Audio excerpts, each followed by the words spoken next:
schedule. There we go. All right.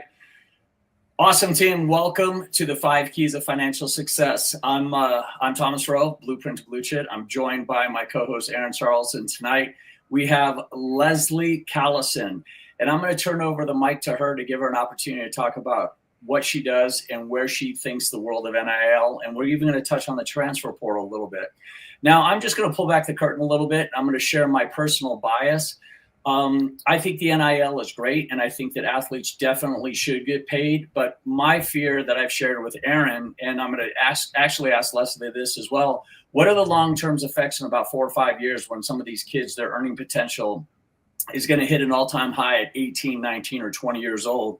Some of the athletes that I've talked to, when I was playing, there wasn't a transfer portal and there wasn't an NIL. Sure, we knew about athletes who were getting that $100 handshake from the boosters and alumni, but the landscape of NIL has changed everything. Aaron and I have now experienced athletes that are no longer motivated by the sport. They're motivated by the NIL deals. And a common misconception that we see a lot and what we're seduced by is those multi-million-dollar deals. They're not handing those out like candy. Leslie's going to get into what most of the NIL deals are about. From my understanding, they're about $500 to $1,000. So my personal opinion is athletes should be paid, but not the exorbitant amounts to where it could cripple them and ruin the sport. We're starting to see that happen right now. So there's my TED Talk. I'm going to turn it over to Leslie, and she can kind of introduce herself. Leslie, thank you so much for joining us. Tell us a little bit about yourself.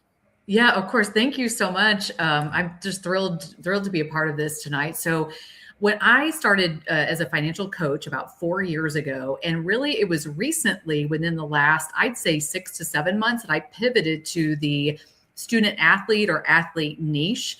And because it really was a place where I felt that, okay, this is where my passion is. And what I felt like made that such a perfect fit is I had spent 16 years in high school education. So I taught high school students, and a big chunk of what I taught was personal finance. Because in Missouri, where I live, it's a graduation requirement. The kids have to have that. So I spent a long time teaching that and loved it. Loved every minute of planning for it. Loved every minute of teaching it. Just thought it was so important for the kids to have. But also alongside of that, I've spent 27 years in sports production, from a variety of things, of being like a play-by-play person to behind the camera to the PA announcer, like all kinds of different things that I've done with sports. And this place was I felt like a perfect nexus of my experiences, of the things that I'm passionate about, the things I love learning about, the things I love teaching about. And so it just kind of led me to this spot of like, this is where I want to be, is helping the student athletes. And of course, the landscape, like you mentioned, Thomas, has changed so drastically, with the potential that they have to build something while they are in school. And there's quite a bit of information, I feel like, on the technical side of what to look at finance, which is why tonight I thought, I'm going to bring something just a little bit different. At least I feel like it's a little different to the table. And something, so I developed these 5 keys to financial success when I was a high school teacher. It was something I felt like was missing from the curriculum. The curriculum had great definitions, things like that were fine as far as defining what a budget is or what credit is, but it really was missing a key component, which was the behavior behind money, the psychology behind money, the emotion behind money. Because if money were about just math and logic, more of us would be wealthy, like more people in this country are, but we are multidimensional beings.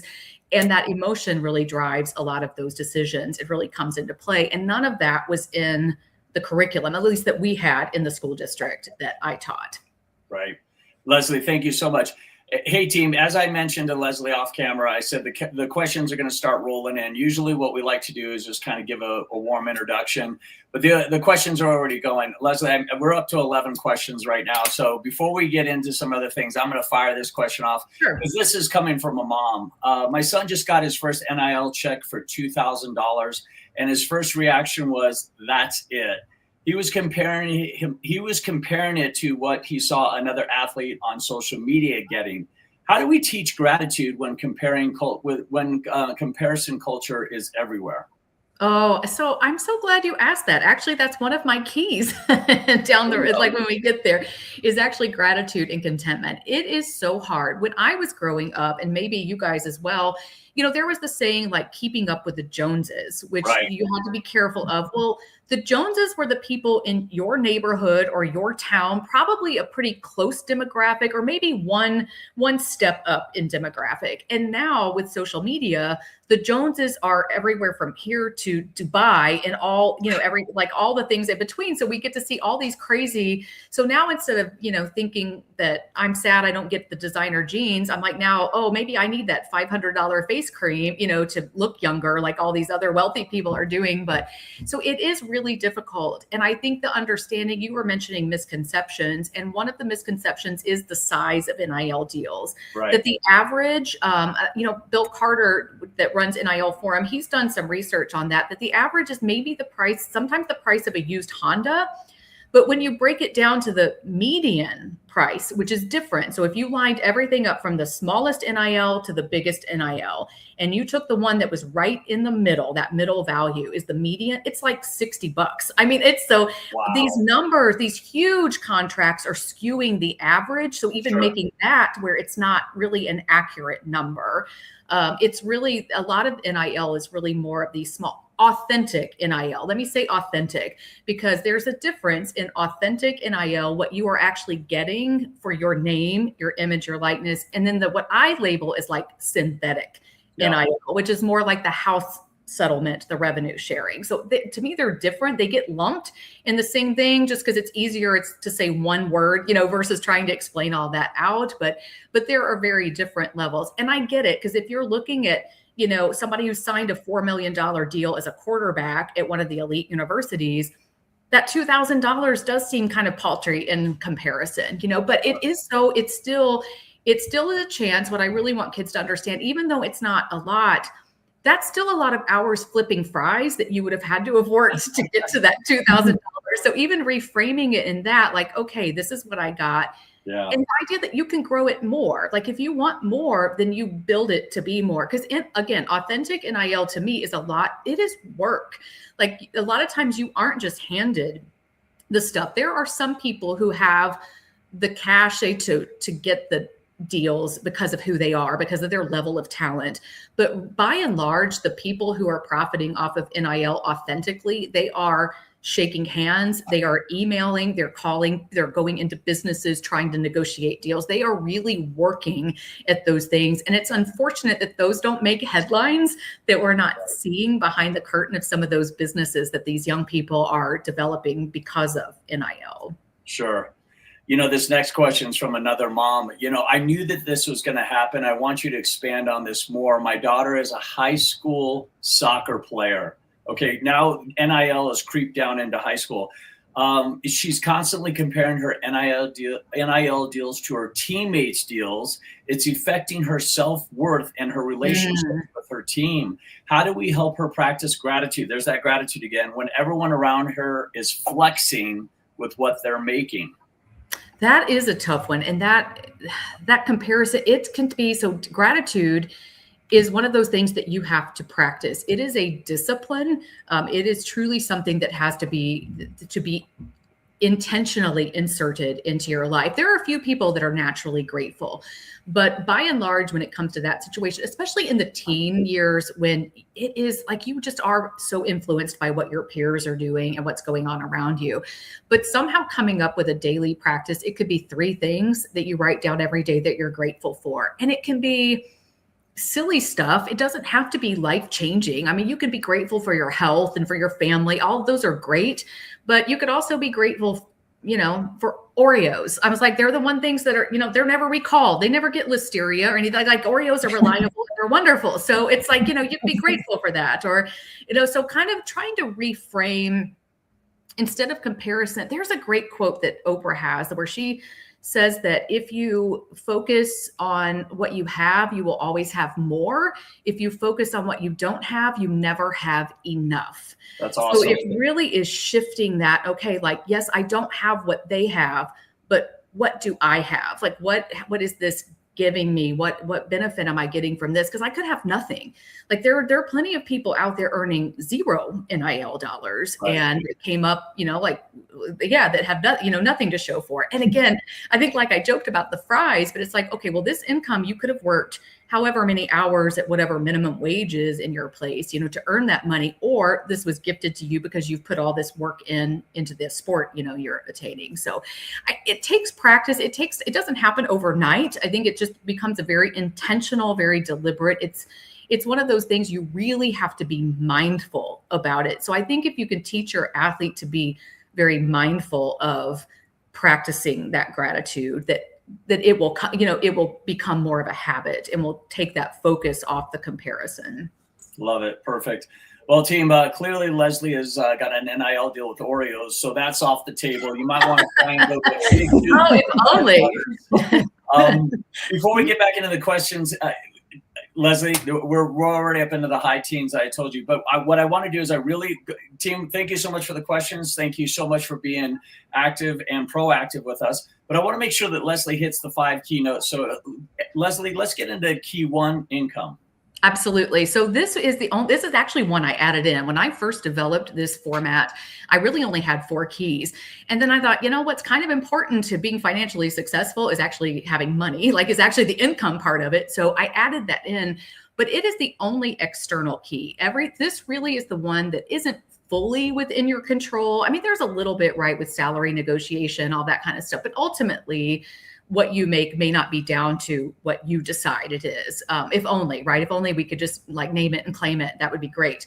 But it still is important to put in there because you do need the money to have some level of financial success. But what I also had mentioned earlier, the amount doesn't always matter when we're starting with these principles, when we're starting the practice of doing the things to lead to financial success, whatever that is defined as by you. That's very individual.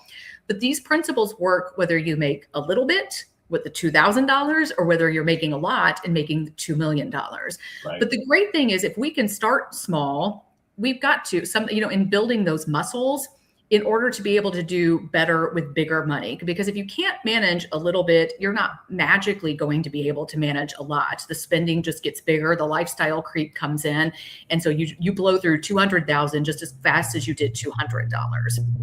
Sure. So that's also important to remember. And then also the idea of wealth and financial success may not be what you see. Because I also think in this comparison culture, we get this idea that being wealthy, that having something like a value looks a certain way.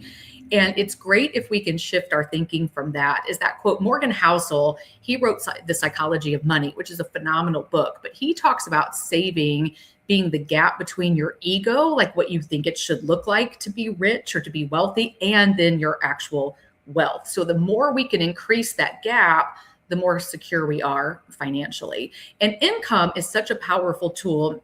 So there's another quote there. Emmanuel Acho, he wrote a book called Illogical. And there was a quote in there that I loved, and I got it there, but you'll never be ready to handle the rain unless you start building the boat. And your income is the supplies, is the tool that helps you build that boat for the inevitable life circumstances. Things get messy in life, and it will happen. Rain will come, but it's your income that kind of helps you to build that boat. Awesome. Question here. We've tried to help our son create a budget, but he sees us as controlling his money. How do we reframe it so he understands it's about prioritization, not deprivation? Interesting. So that's actually in my slide deck as well later on.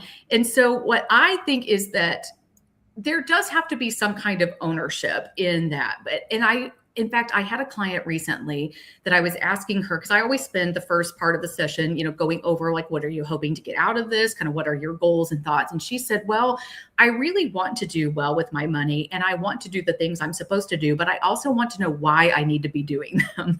Yeah. So I think it might be important or might be helpful for him to have a why. Like, why am I needing to do this?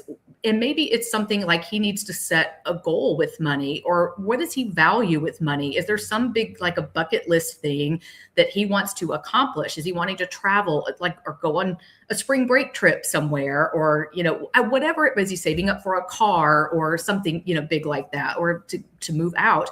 So maybe attaching some type of why to that budgeting process.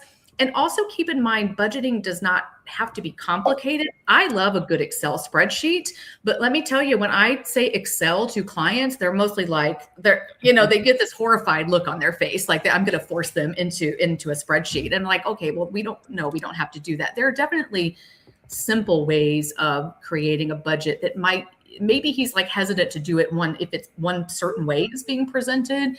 But I do feel like attaching that why, is important for young people. This generation, I think they want to know, like, okay, why you're telling me I need to do that, and that's fine, but I need more reason. I need more motivation than you just saying it's for my own good, Yep.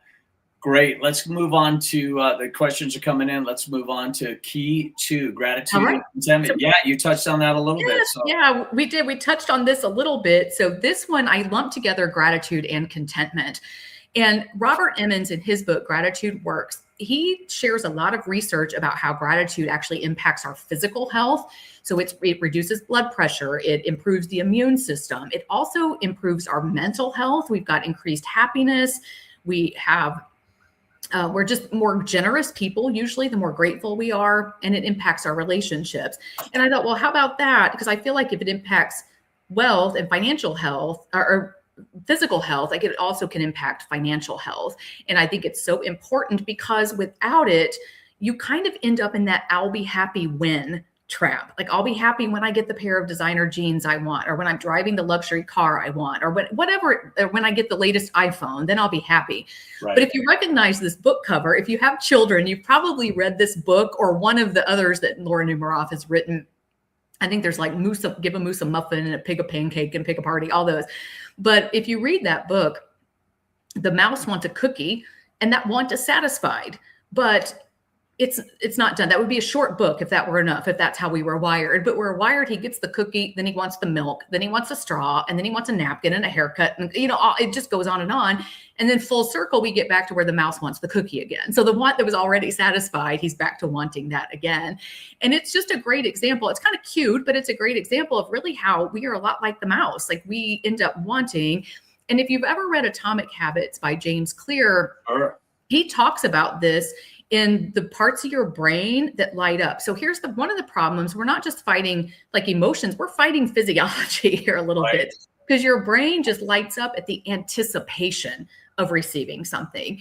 It doesn't light up as much, he says, when you get the thing. So you think about Christmas, like all that anticipation of Christmas morning, and then the day gets there and you get the gifts and it's like, wah, wah, wah. It doesn't seem as much fun or as great as all of the anticipation leading up to it. And so your brain is just firing differently. So that's also kind of part of the problem with that as well, is that it just you're fighting against that brain. And I do want to be clear, wanting things is not the problem. I want stuff all the time. We're just going to want things. Like, that's just natural to do. What becomes the problem is when the wanting is in the driver's seat and it is directing and guiding all of the financial decisions. So that's what we don't want. And especially when it is fueled by comparison. So Aaron, if you click one more, it goes into like that adage of comparison is the thief of joy. And so gratitude and contentment actually can help combat that comparison-itis. So that helping us, as Rabbi Sachs there said, helping us focus on what we are and the not what we aren't. And so Herm Edwards, he was a coach for the Kansas City Chiefs. And after he left there, and in between going to the college, he was an analyst at ESPN, one of my favorites. And he actually talked a little bit in the documentary Broke that ESPN did years ago. And then I also heard him repeat the same thing on a Mike and Mike morning show that he was on one time. But he talks about with his NFL rookies, he would tell them, you get one house, one car, one piece of jewelry, and one woman. and like, and you give yourself the guardrails for that contentment for that. Yeah. That, I remember Tony Dungy saying something to that effect too. You get, all you need is one car, one house, and one girlfriend, and it's so true. So one of the questions that came through is right in line with this. My son has never had to wait for anything. If he wanted something, we got it for him. Now he's got his own money and he has zero ability for delayed gratification. How do we teach this to someone who's never had to practice it? Boy, that is a tough one to teach it later. And that there was the quote at the beginning that Morgan Housel had said that working with your money is not about intelligence. It is about behavior. And he said, it is hard to teach people the behavior, even if they're very smart, like intelligence doesn't even matter. It's hard to teach that behavior.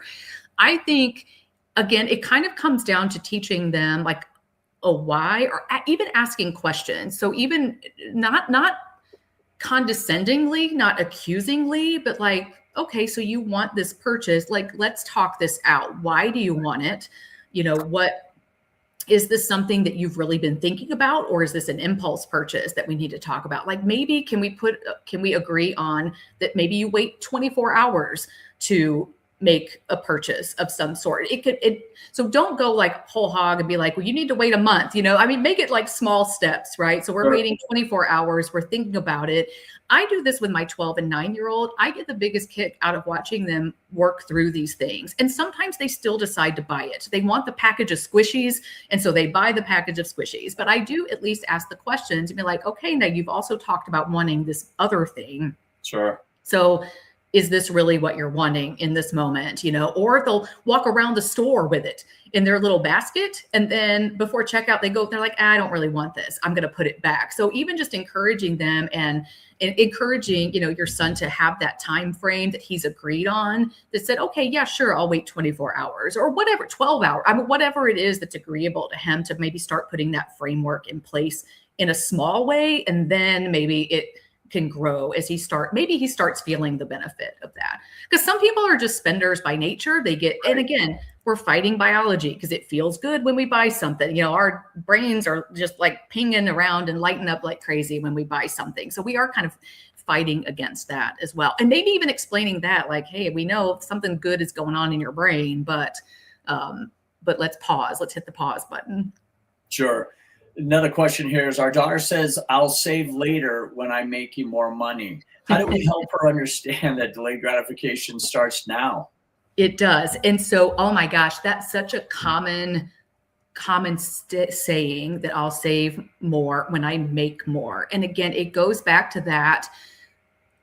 When you're not doing it with a little, you won't magically do it when you have a lot. It really does start with a small habit. So again, encouraging her. So let's say she's making $50 a month. Something real small. So then it does, like, saving at that level does feel like more, right? It feels more than when you're making $5,000 a month. It just has a different feel to it. So maybe it's something really small, like, okay, you're making let's save $1. Just starting with that very little and not getting too caught up in percentages. Because I know a lot of financial people, they give, oh, you should be saving 10%, 15%. Well, let's throw that out the window right now while we're trying to create, because the importance is creating the habit of any kind.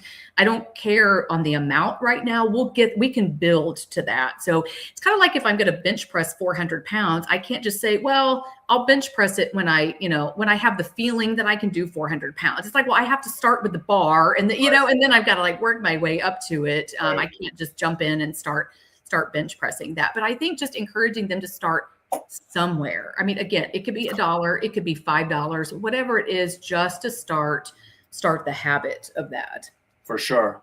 Let's get into key 3, HALT. Yes. So this actually I didn't realize it when I learned it, but it comes from addiction recovery. I think it's Alcoholics Anonymous or something it was actually developed from, but it's an acronym that, as you can see, that stands for hungry, angry, lonely, tired.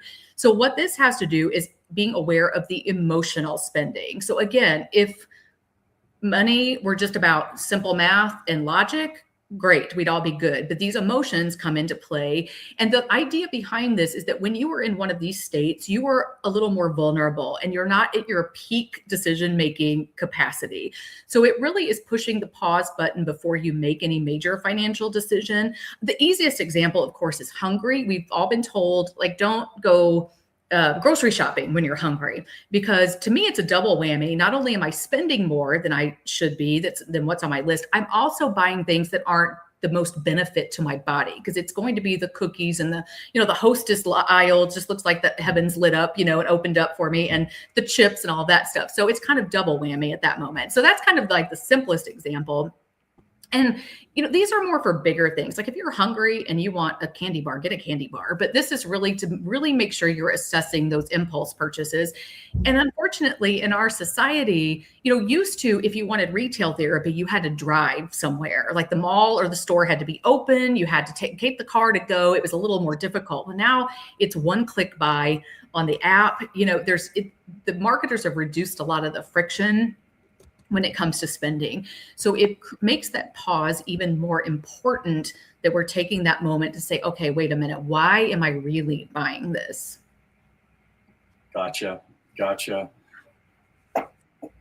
My son gets emotional after bad games and immediately wants to buy something. Hey, I hear you. New shoes, new gear, whatever. I think his way of coping. How do we help him recognize the pattern and break it?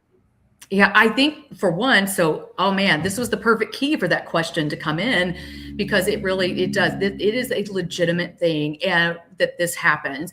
So one thing is making him aware of it, like pointing out, hey, we have noticed that when you are angry, when there's been a tough loss or an argument with the coach, or you didn't get as much playing time, whatever it might be, we've noticed that this is the way that this is what happens, that you tend to want to go buy things. And sometimes pointing it out might be enough to at least start the conversation. Like, is there maybe something different that we can do? Because again, we are fighting our brains a little bit, because you are seeking to feel better. Buying something makes you feel better. It releases that dopamine. It gets those chemicals that are the feel good things.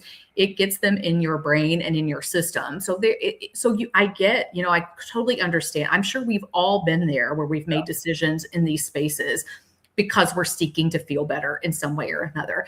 But I truly think just opening that door for that conversation, and again, not blaming, and not even necessarily offering a solution right away. Sometimes we just need to give the problem some space to be the problem, and let him process it a little bit, and then maybe be able to come back and talk about it. And I would also just make sure it's not in the moment when he's going to buy the shoes. If he's already angry, definitely not the time to point that out. Maybe wait till, that's the next morning or whatever, however much time, and be like, hey, this is something that I've noticed. And, just maybe we could then talk about maybe some different coping ideas, that could happen instead of making spending be the Band-Aid.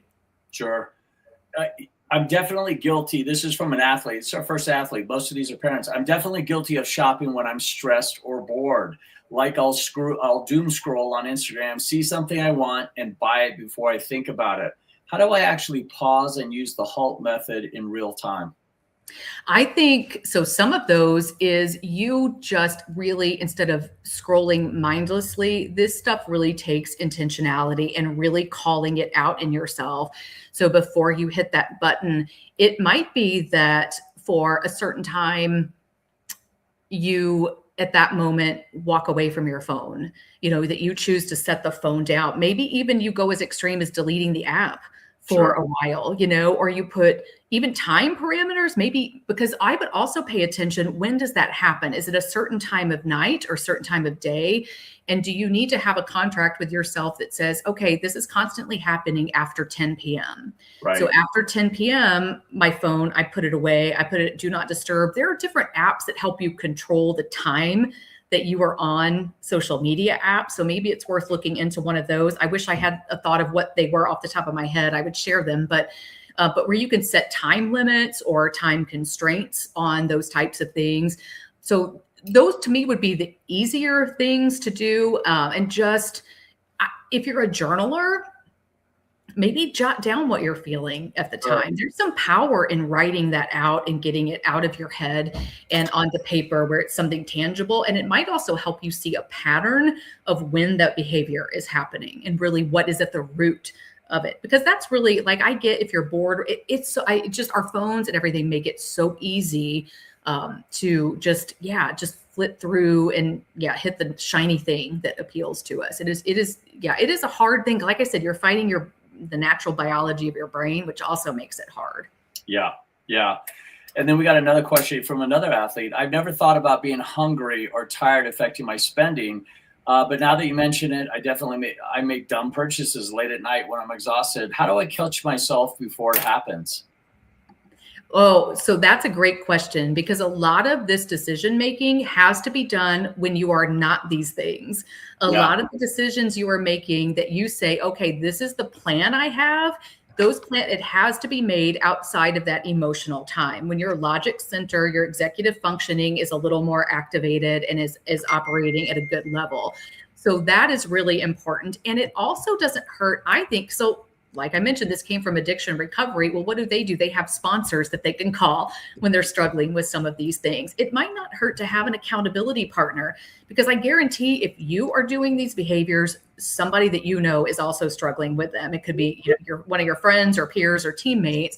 And so maybe even having an accountability structure. But I think putting the plan in place ahead of time where you tell yourself, okay, if I think about spending this, I'm going to wait till the morning, or I'm going to wait 24 hours or 48 hours, whatever guardrail you want to put in place. And again, start small. Don't go too big. The bigger you try to start, the harder it is to sustain, I think, that because it won't feel good and it just will be tough to follow through on it. But yeah, definitely when you are in a good headspace, whatever that is for you, might be 10 in the morning. Think about, okay, tonight, instead of going for ice cream or ordering DoorDash at midnight, how do I keep food in the house, or do I go to bed earlier? Do I put my phone away? Do I turn it off so that I can't just scroll and get it back on without at least a little bit of friction of having to start it up? No doubt. How do we teach? This is from a mom. How do we teach our daughter to pause before spending without making her feel like we don't trust her or that we're micromanaging her money?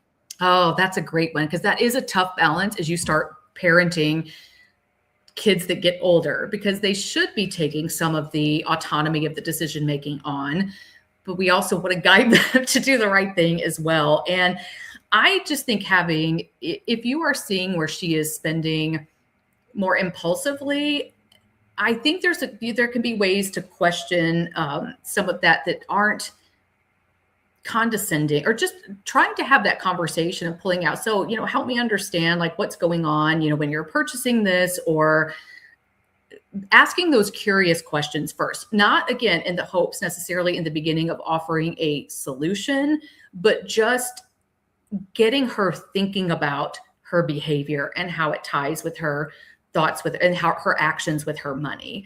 And so I think that's the most important part to start with, is that awareness. And they may have to sit with that a little bit. They may need to process through that and then expanding that conversation. And honestly, for a while, they may not react well to that advice. I mean, I think that's part of that teenage, what is it? Was it Mark Twain that said, when he was 17, his dad knew nothing, and he was amazed by the time he got to be 21, how much his dad had learned in 4 years or whatever. So some of it's just that, that kind of rite of passage. But I do think that making sure that we're asking curious questions and helping them even start to understand and think through abstractly, like what is going on in their brain, not offering to fix it, but just getting them curious about what is driving their behavior. Got it. This next question is coming from an athlete, and this is something I really wanted to get in with you, Leslie. This is from a student athlete. I signed an NIL deal and the contract is confusing. Mm-hmm. There's stuff about usage rights and exclusivity, and I don't really understand what I've agreed to. How do I get better at being aware of what I'm actually signing? And before you get into that, this is a big one for me, because I really hope these athletes understand that when you start signing on the dotted line, it's important to have, first of all, you'll probably get into it, set up an LLC, do things to protect yourself, make sure you talk to a financial advisor, make sure you talk to a tax accountant, because that tax bill at the end of the month, or at the end of the year, Uncle Sam wants a piece of that pie. So what would your answer be to that? Ooh, so actually, if we go to the next key, we could talk a little bit about that. So, and then Aaron, if you skip ahead twice, because we had that, I was going to show this fun video and it just, technology being technology, it's not going to work. So we can go on to the next thing. But so awareness is key for, and this one is a big umbrella because as David Bach said, I think it was in his book, Debt Free Life, ignorance is profitable, just not for you. So to address this question, I'll skip ahead a little bit because this actually was one of the awareness things I wanted to talk about. With NIL, I've read so many things out there about contract language and things that are misleading student athletes or Sure. that might not be in their best interest, because contracts really, if they're done right, should be mutually beneficial and should protect both parties. But sometimes if you're not reading over that and you don't because who wants to read legal documents except Right. lawyers? Maybe they're dry, they're boring, they're hard to understand. They use legalese and jargon and stuff that you don't understand.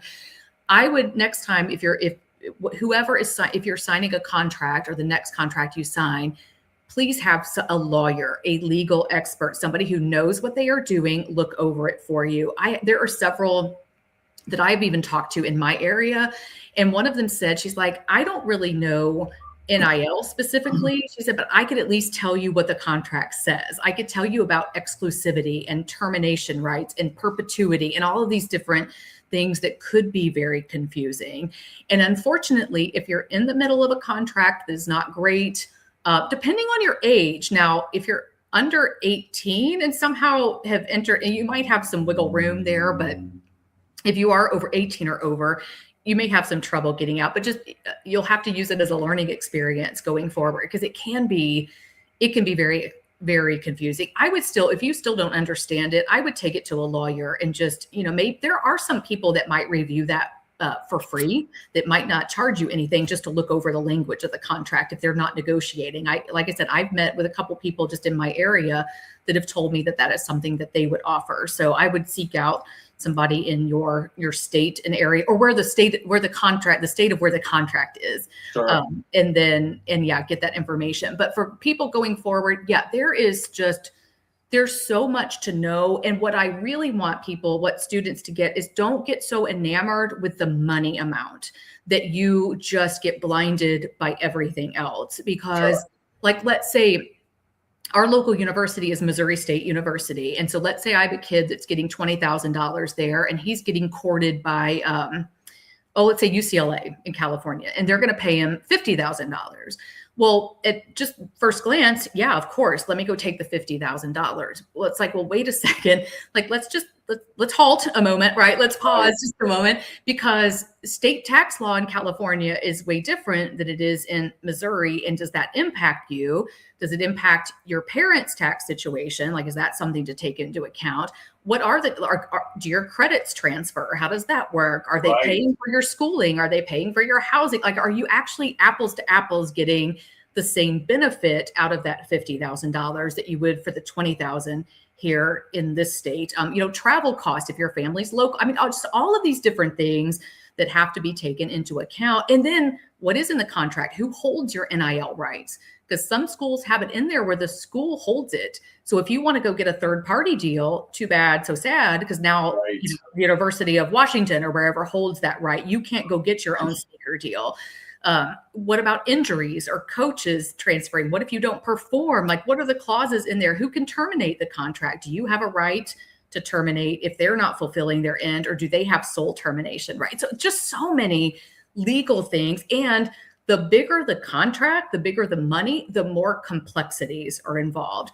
So the more you need to build a good team, you are like, your deal is a bicycle tire, the more spokes you need, the bigger that tire to make it to support it. So that is where the bigger the money, potentially an LLC, maybe not, just depends on the money you're making and what you're, how you're earning that money. But then tax advisor, absolutely. It's not just about, by the way, paying the right amount of tax, what you legally owe.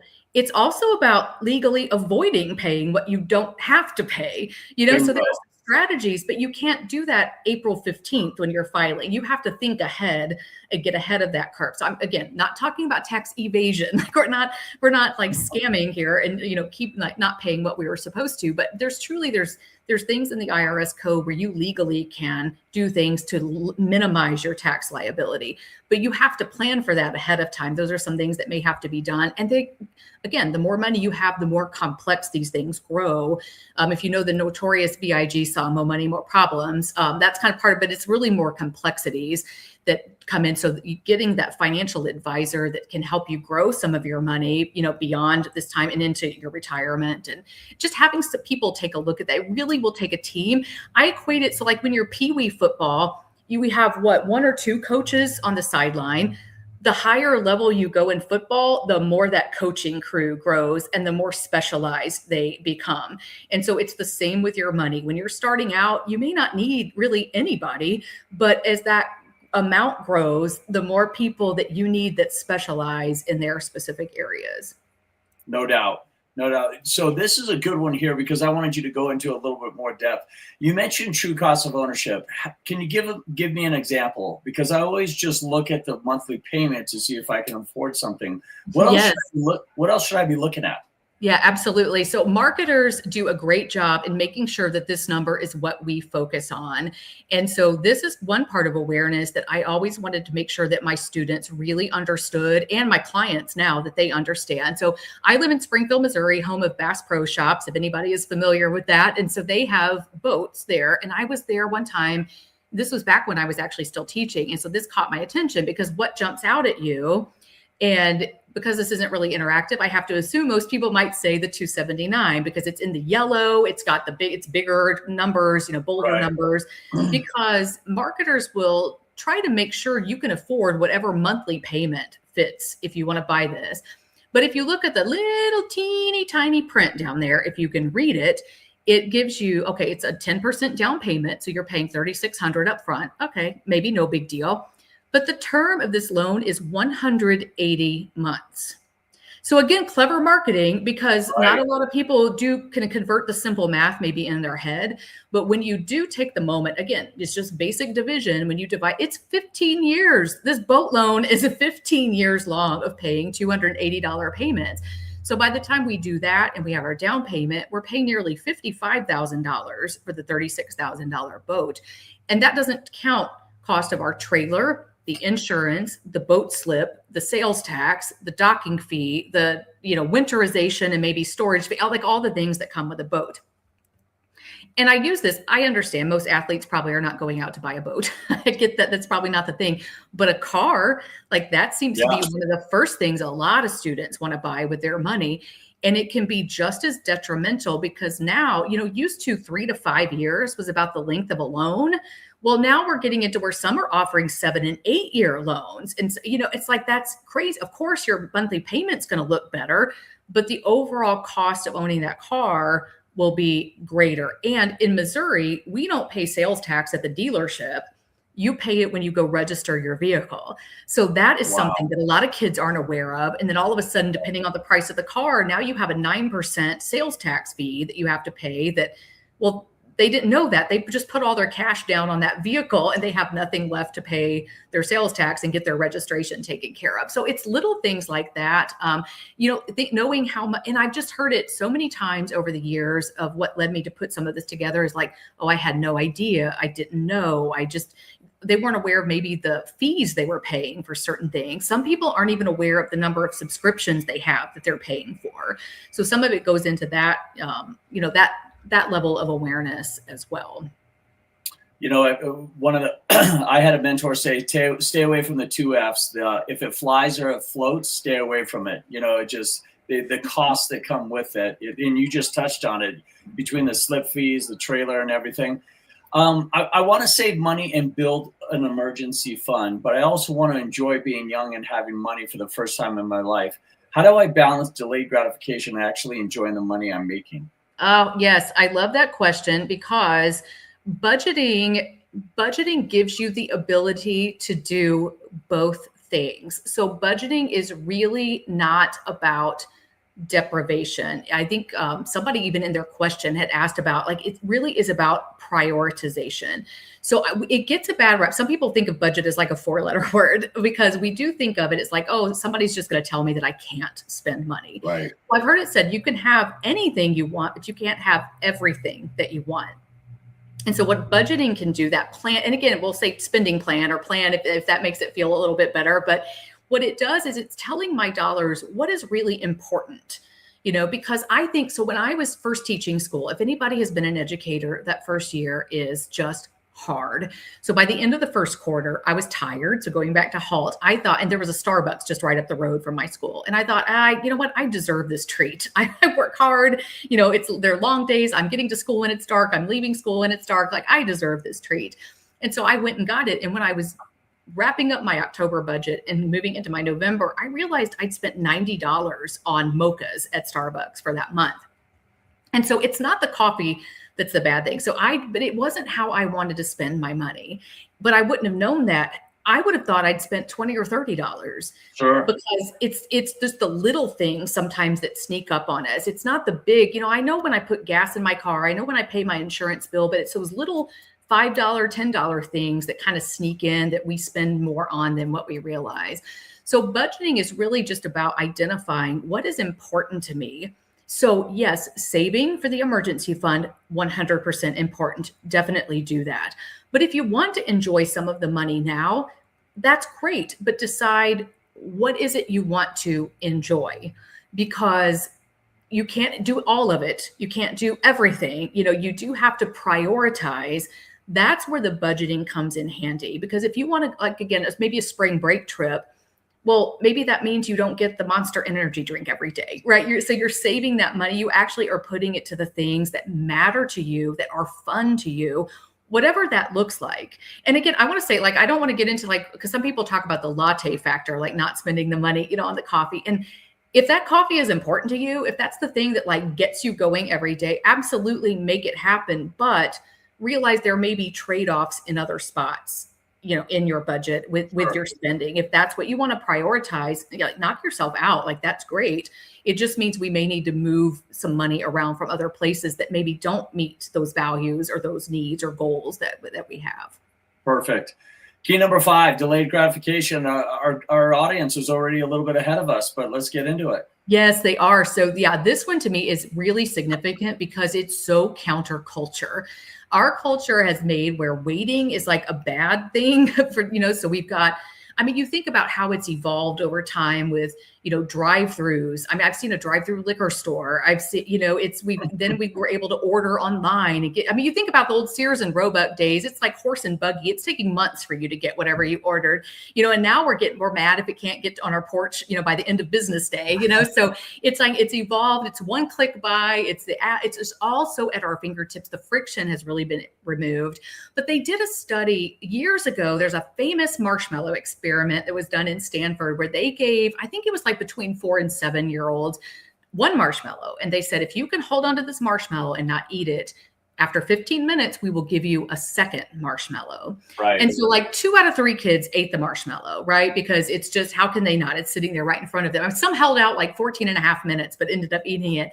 But when they went back and followed up with those kids later, they found there was a significant correlation, now not causation necessarily, but correlation between those who had delayed gratification as a young child and their success as a young adult. And so this is really a strong thought in thinking there is a connection with the ability to delay gratification and people's overall success in whatever they do. It could be their career, it could be with money, just, whatever it is. So it is very instrumental. And it really, again, goes back to that intentionality, like being so intentional and not living mindlessly or spending mindlessly. And just, thinking that it's all going to work out. You will never, I think I've heard it say, like, you will never wander into wealth.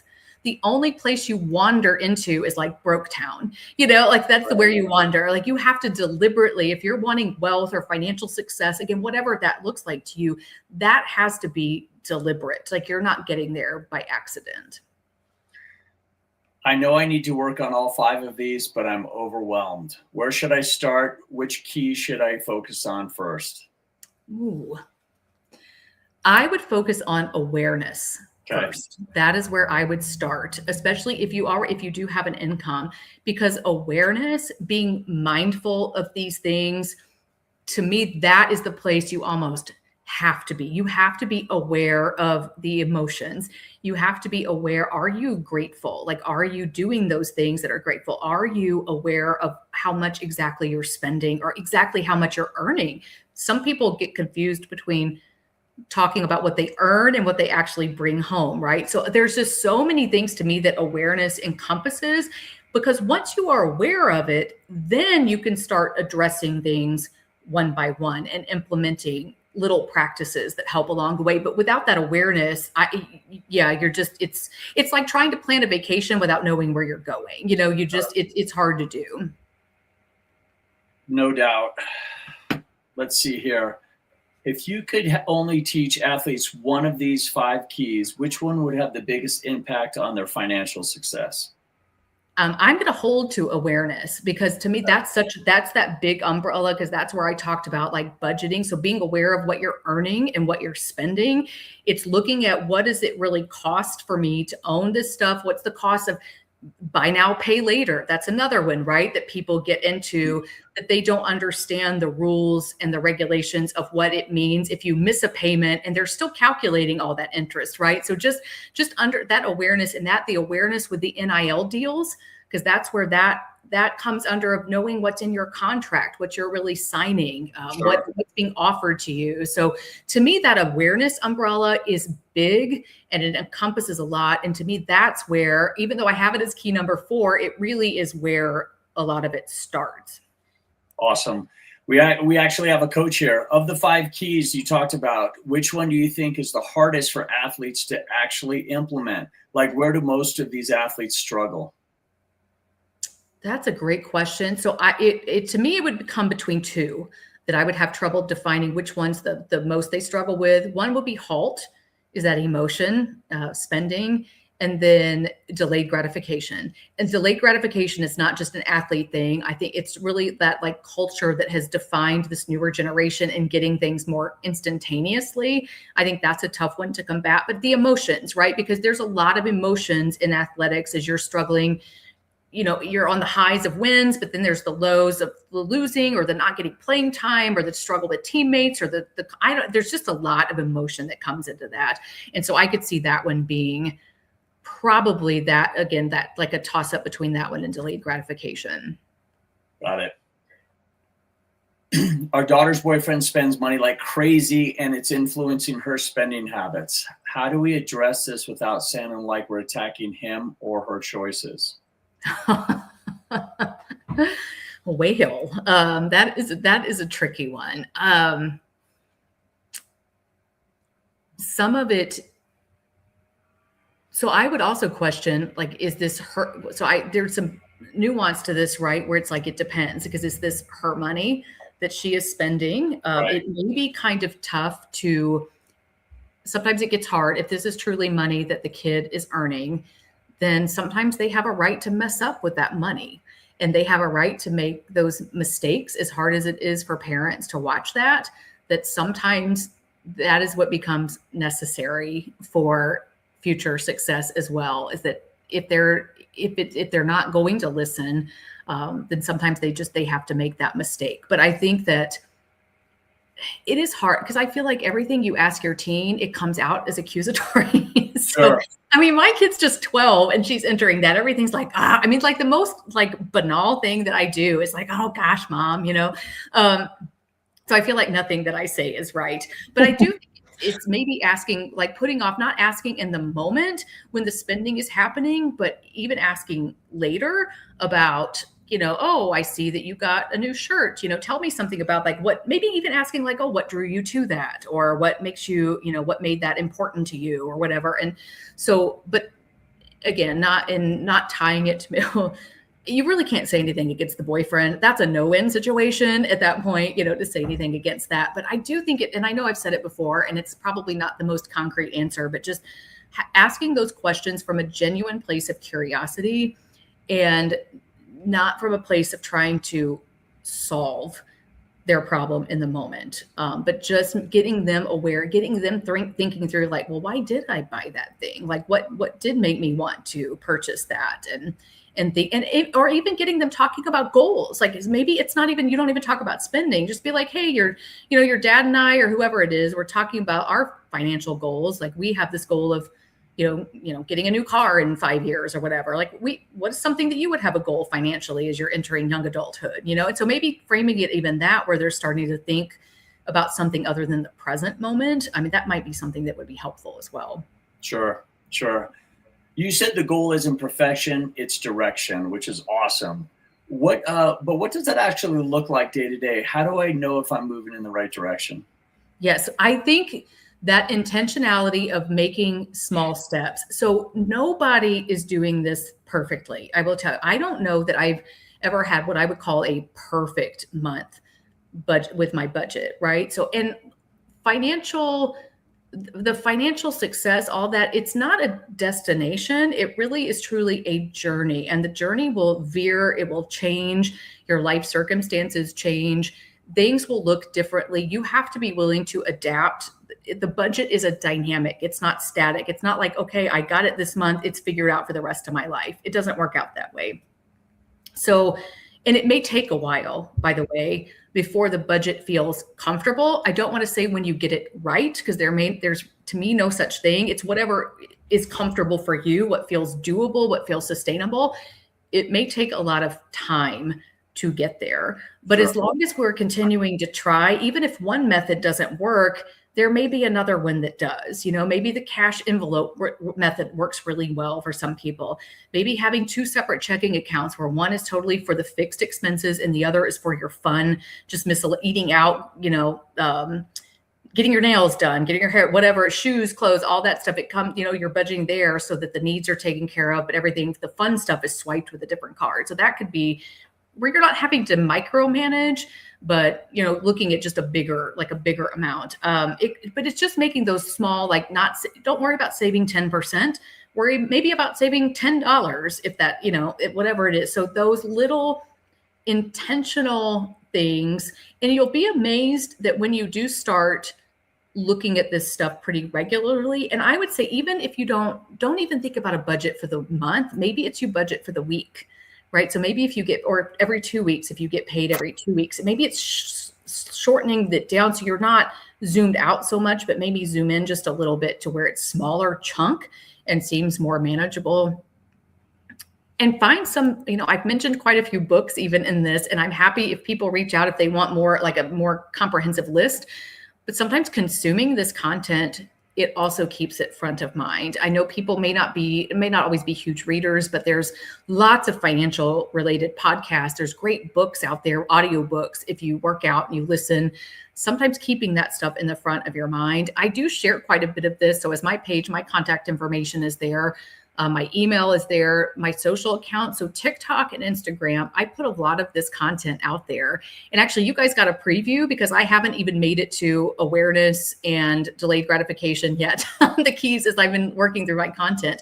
Actually, I think I'm still on Lonely as far as the halt goes as well. So you got a preview, but I share a lot of that on there, and it's somewhat small chunks, but it would keep it front of mind.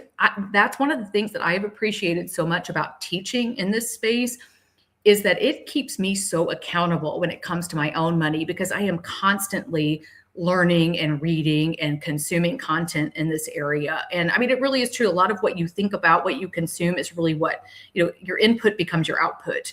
So that's been really helpful as well. And just, again, don't try to change everything overnight. Maybe it's you open a savings account.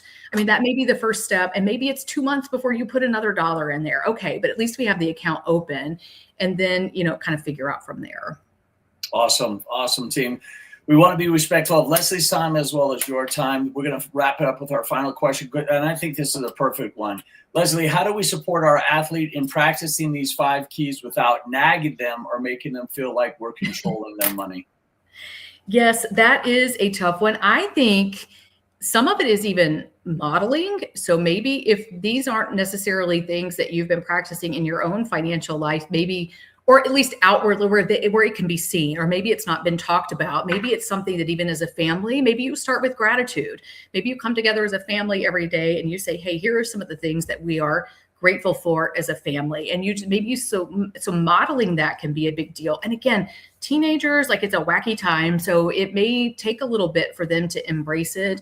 But I think even having those, if you are comfortable with it, not everybody is, but I think some transparency with the family finances is also great. Like, let them see if you are doing a budget, let them see how that has benefited you. Or if maybe you're a family that's paid off loads of debt because you've gotten on a budget. So let them be a part of that. Let them see those things. Again, if you're comfortable, if you're not, I mean, that's totally fine. It's up, each family has to make that decision for themselves.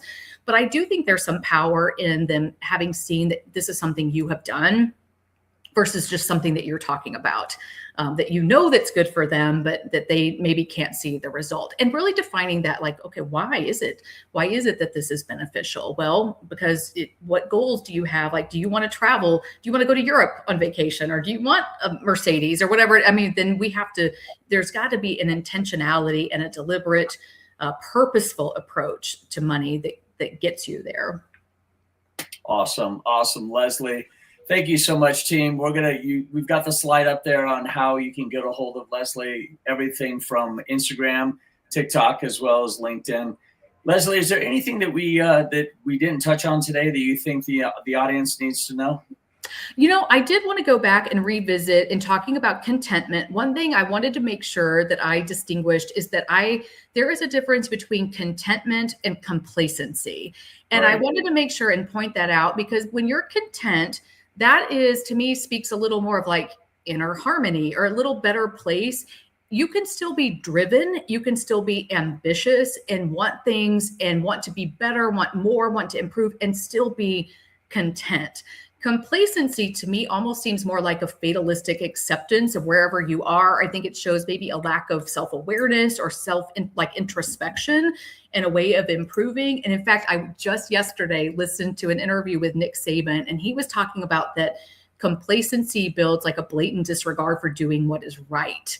And so I just wanted to make that distinction, that when I talk about contentment, I'm not meaning you're just accepting exactly where you are and that's where you're going to stay. It is just really that being okay with where you are while you strive to get more or to be more. Awesome. That's fantastic. Aaron, Leslie, team, thanks so much for joining us. This is not going to be the first time and only time that we have Leslie on. We're definitely going to revisit her expertise and her experience, because we all know the landscape of NIL as well as the transfer portal is constantly changing. Hopefully, we're going to get that all aligned in with legislation and just get a little more structure. So Leslie, Aaron, you guys, thank you so much, team. We'll see you next time. Thank you. Thank you.